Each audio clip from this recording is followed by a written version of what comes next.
Hindi na mga ordinaryong mamamayan ang nagdiwang online, kundi maging ang ilang local celebrities and singers ay hindi din maitago ang kanilang pagmamalaki sa tagumpay ni Sofronio Vasquez bilang pinakaunang Pilipino at first ever Asian winner ng ika-26 na season ng The Voice USA. The Philippine Showbiz List presents reaksyon ng celebrities sa pagkapanalo ni Sofronio Vasquez sa The Voice USA Season 26. Pops Fernandez. Kabilang sa nagbahagi ng paghanga sa nakamit na ito ni Sofronio ay ang mga icon ng OPM tulad ni Concert Queen Pops Fernandez. Sa isang press con para sa kanyang nalalapit na concert kasama kanyang ex-husband na si Martin Rivera, sinabi ni Pops na bagamat hindi pa niya naririnig si Sofronio na kumanta, palagi niya nakikita ang pangalan nito sa kanyang news feed. Ipinahayag niya ang kanyang matinding pride at sinabi na nakakalugod na makita ang mga Pilipino na napapansin sa buong mundo, lalo na sa larangan ng singing, sports at beauty pageants. Ayon pa sa kanya, masaya siya dahil unti-unti nang nabibigyan ng pansin ang mga talento ng mga Pilipino.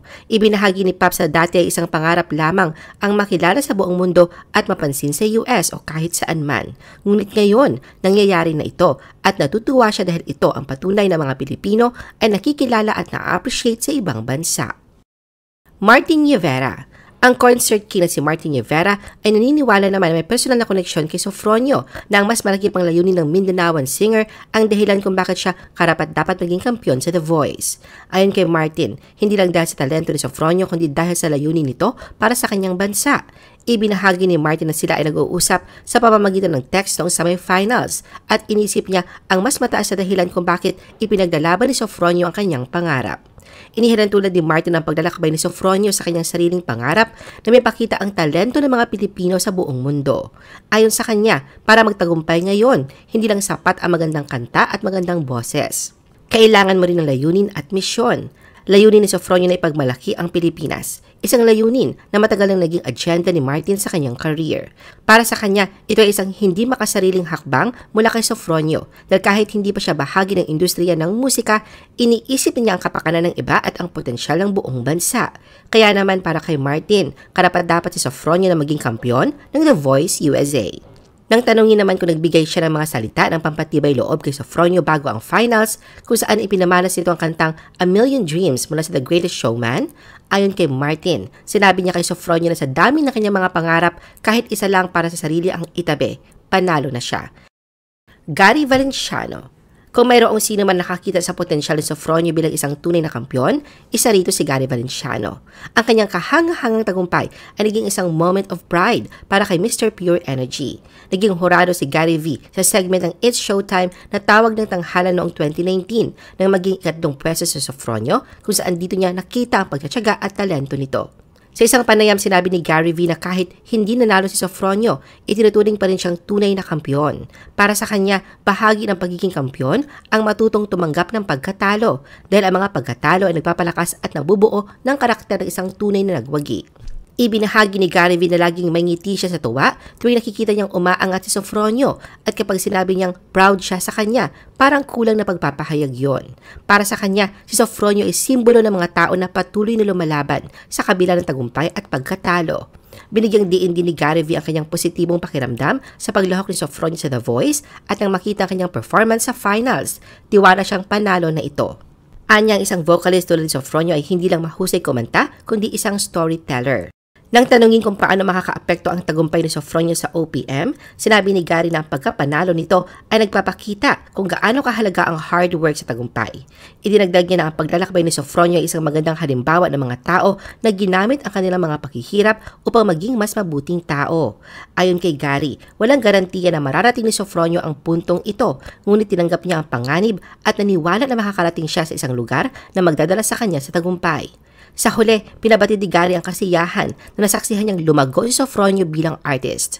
Naniniwala siya na ang maturity nito ay bunga ng kanyang mga karanasan sa buhay at inaasahan niyang marami pang magagandang bagay ang mangyayari sa kanyang karera sa US music scene.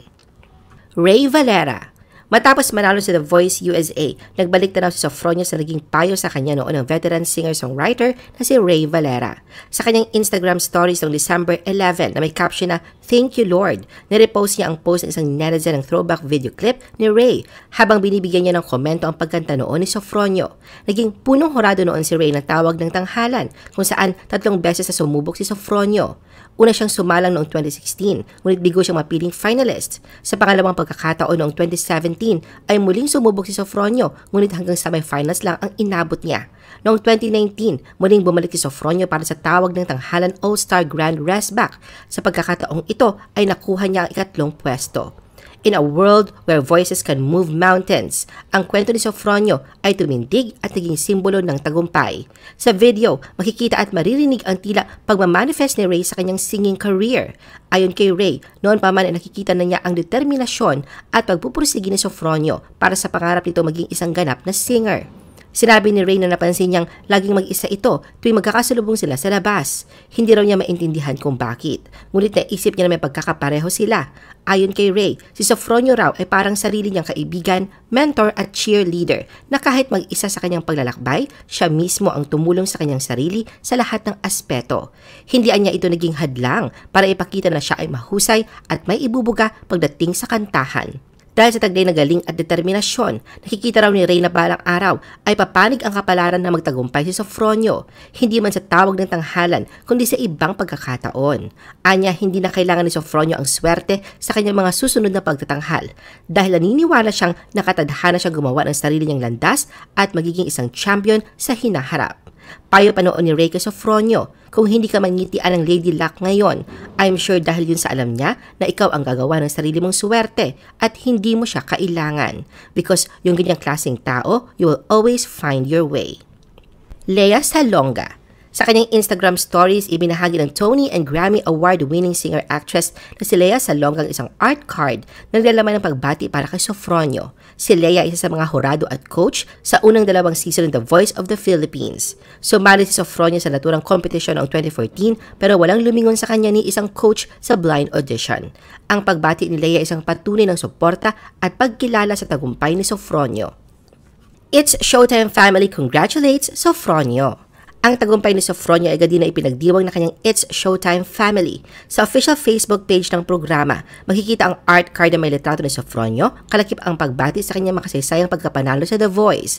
At sa opening segment noong December 11, pinuri siya ng mga host, kung saan sinabi ni Ogie Alcacid na, "Your Showtime family is so proud of you, tatak Showtime ka." Sinabi naman ni Teddy Corpus na ang pagkapanalo ni Sofronio ay isang magandang inspirasyon para sa mga kalahok sa tawag ng tanghalan. Idinagdag ni Kim Chiu na kahit hindi sa Showtime stage, ang mga kalahok ay may pagkakataon pa rin magtagumpay sa ibang mga entablado. At sa episode ng programa noong December 12, nagkaroon si Sofronio ng virtual homecoming sa mga ito. Sa live interview sa kanya, sinabi niya na ipinagmamalaki niyang naging bahagi siya ng tawag ng tanghalan dahil ito umano ang unang nagtiwala sa kanyang talento. Ito din anya nagbukas ng pinto sa kanyang pangarap at hindi niya malilimutan ang mga aral na natutunan niya sa kanyang pagsisimula. Dahil daw sa ilang beses niyang pagsalit sa tawag ng tanghalan, kaya nahasa ng husto si Sofronio pagdating sa pagkanta sa entablado na naging edge niya sa The Voice USA. Tiniyak naman niya na ang It's Showtime ang una niyang bibisitahing programa pagbalik. Kaugnay nito na makapanayamang It's Showtime host sa naging reaksyon nila sa nakamit ni Sofronio, sinabi ni Ogie na sobrang saya at pride ang naramdaman nila sa studio nang ipahayag na nanalo ito. Nagsisigawan nga raw sila sa tuwa at talagang na-inspire siya sa tagumpay nito. Napakagaling anya at makatindig balahibo ang panalo nito. Ayon naman kay Karil, hindi siya nagulat sa pagkapanalo ni Sofronio at sinabi na isa ito sa paborito niya mula sa tawag ng tanghalan. Para kay Karil, alam nilang world-class ang talento ng mga Pilipino kaya panahon na para suportahan ang musika ng mga Filipino artists. Hindi lang daw ang mga awit na kanilang ipinasa sa contest ang dapat suportahan, kundi pati na rin ang buong paglalakbay nila bilang mga artist. Sa Manggubat. Maraming Pilipino ang nagpakita ng kanilang pagmamalaki kay Sofronio ngunit may mga negatibong reaksyon din na lumabas online. Na nag-udyok sa singer na si Sam Manggubat na magbahagi ng kanyang saloobin. Si Sam ang first runner-up ng kauna-unahang season ng tawag ng tanghalan at hindi man nanalo bilang kampiyon ngunit binigyan pa rin siya ng mga pagkakataon sa Philippine music industry. Sa kanyang Facebook page, ipinahayag ni Sam ang kanyang kasiyahan ng hirangin si Sofronio bilang kampiyon ng The Voice USA at naging proud siya sa tagumpay nito. Matapos dito nag-post siya ng isang mensahe tungkol sa mga negatibong komento laban sa It's Showtime at tawag ng tanghalan. Ayon kay Sam, hindi niya maintindihan kung bakit binabatikos tapos na ang mga show na pinagmula ni Sofronio. Para sa kanya, tapos na ang mga yon at hindi na ito dapat pag-usapan. Inisip niya na baka hindi alam ng iba na may text votes din na nakatulong sa pagkapanalo sa mga ganitong klase ng competition. Sinabi ni Sam na magaling na si Sofronio noon pa man, ngunit mas makikita ngayon sa kanyang mga performances na mas seasoned na siya at mas handa na para sa mga ganitong klase ng pagkakataon. Binanggit din ni Sam na malamang ay proud ang lahat sa tagumpay ni Sofronio, pati lang It's Showtime dahil isa siya sa mga naging bahagi ng show na yon. Sa huli, hinikayat ni Sam ang mga tao na magdiwang na lang sa tagumpay ni Sofronio nang walang halong negatibong komento. Ipinahayag niyang oras ni Sofronio upang ipagdiwang ang kanyang tagumpay at dapat sana'y magkaisa ang lahat sa pagsuporta sa kanya.